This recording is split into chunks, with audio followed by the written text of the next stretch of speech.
What we're going to talk about is fluoride poisoning, and are we being tricked into another thalidomide issue? Last time when the public was forced to this kind of poison, the chemical companies waged out millions of dollars in damages. But this time it'll be the government that'll get sued. There will be a lot of legal challenges against the government because they are at fault. They're at fault because they have not done their homework and they have not given the public a chance to see the other side. They've relentlessly waged a propaganda advertising campaign to make people believe that fluoride is safe, when no one has the money to put up that it is not safe. It is very bad. The Germans and the Russians back in the last war, they used fluoride to make prisoners stupid. They used fluoride to make them docile. And the US government is facing legal action over the toxic effects in the environment of this nuclear wasted byproduct. It is a poison to the human system, far greater than lead. And to force people to drink poisoned water, this is treason. Please go into the search engines and do your own research. The government is grossly in error to force us to drink poison. Here's another report, and you can get lots of reports like this from the internet. Enamel mottling is strongly associated with the water fluoride level of the community water supply. About 32%, you see that? As high as 32% of the variation in the mottled enamel scores of subject children aged 7 to 12 was attributable to the community's water fluoride level. Manufacturers of toothpaste know, and they warn, there's enough fluoride in one tube to kill an infant. The fluoride, it's well known and proven, it causes discoloration of the teeth, but it also makes bones brittle. This is a carcinogenic mineral poison. It's associated with cancer, and it also accumulates in the pineal gland, which is an important hormone control centre, where it wreaks considerable havoc. Paul Connett of Fluoride Action Network comments on Jennifer Luke's research, which was part of the PhD thesis and had just been published in Carey's research under the title Fluoride Deposition in the Aged Human Pineal Gland. The use of fluoride for health reasons is one of the greatest insanities of our times. Water is supposed to be safe for everyone.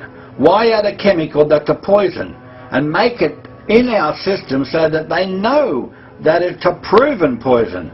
The US should follow Europe's lead and end fluoridation. Australia should follow European lead and end it. There's a fellow called Michael Connett, a project director of the Fluoride Action Network. Look him up. Does your drinking water contain fluoride? If so, keep it away from infants under the age of 1 or 2.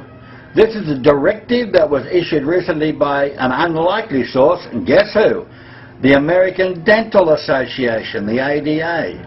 And in a November 9th email alert sent to all of its members, the ADA noted that infants less than 1 to 2 years old may be getting more than the optimal amount of fluoride if their primary source of nutrition is powdered or liquid and used with water that has fluoride. It will poison them and it will damage their brain.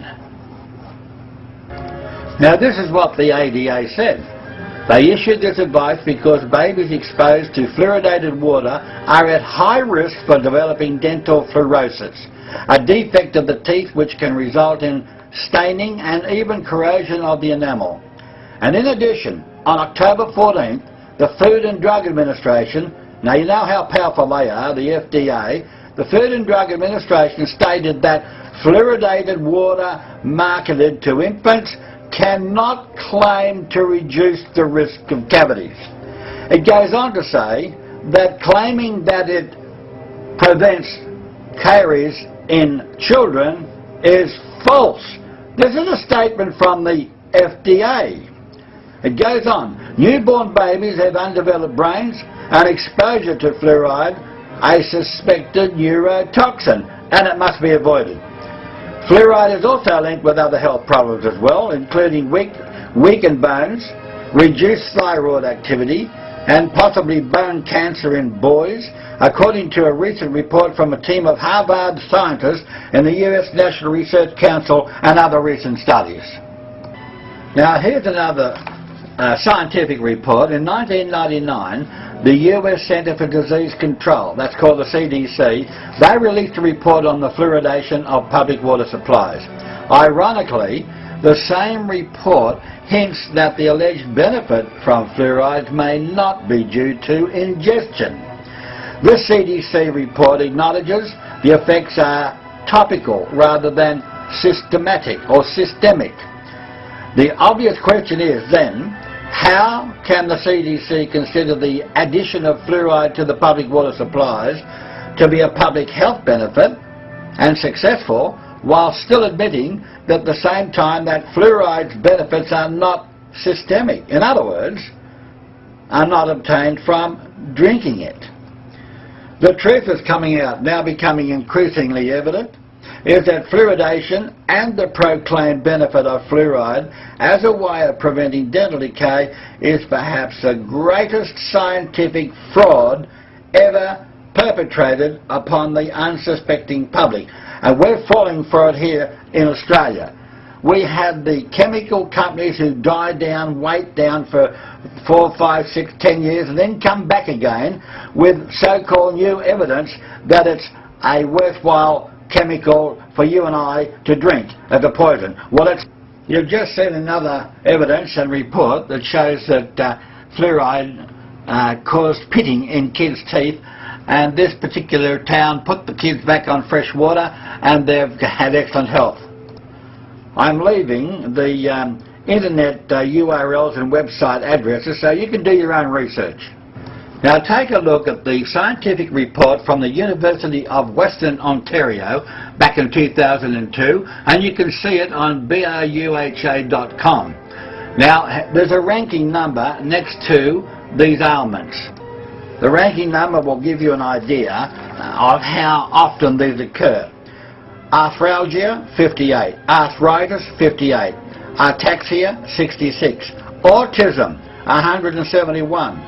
Back pain, 153. How many people are getting back pain? Behavioural problems, 54. Birth defects, 53. Blind spots, 52. Body temperature disturbances, 52. Breast cancer, 147. And we've got a lot of women that would like to know these facts and figures. And this is a university scientific report. This is caused by fluoride. Cachexia, wasting away disease. Carpal tunnel syndrome, 52. Cataract, 69. Changing in blood pressure, 52. Chest pains, 52. Gallstones, 134. Don't forget, I'm reading you a scientific report, and our government should know more about this. So who is telling lies back there in the government? Who is the lobbying group on behalf of these chemical companies that want to make another $1 trillion at the expense of our health? I'll go further in this report. Thyroid dysfunction, which is iodine deficiency. Abnormal sweating, 18. Acne, 3. ADHD learning disorders, 7. Allergies, 2. Alopecia, hair loss, 18. Alzheimer's disease, 46. Anaphylactic shock, 2. Anemia, 15. Cessation of breath, apnea. Aortic calcification, 2. Asthenia, weakness, 18. Asthma, guess what? 129. And there's 2 more there that you can see on your screen. This is a scientific report of what fluoride does to your system. It is a poison. Let the governments be warned. They will have massive damages to pay out if they force people to drink this poison of fluoride.